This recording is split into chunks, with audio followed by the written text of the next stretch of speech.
ไข่เราก็จะซอยๆนี่ก็จะเป็นมะยมแม่อายุไม่อยากตามนะคะแม่อายุจะปั่นเรานะคะมะยม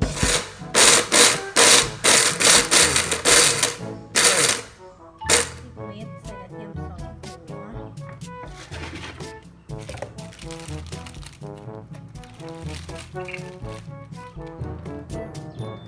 ใส่ปลาร้า1 ทัพพีนะค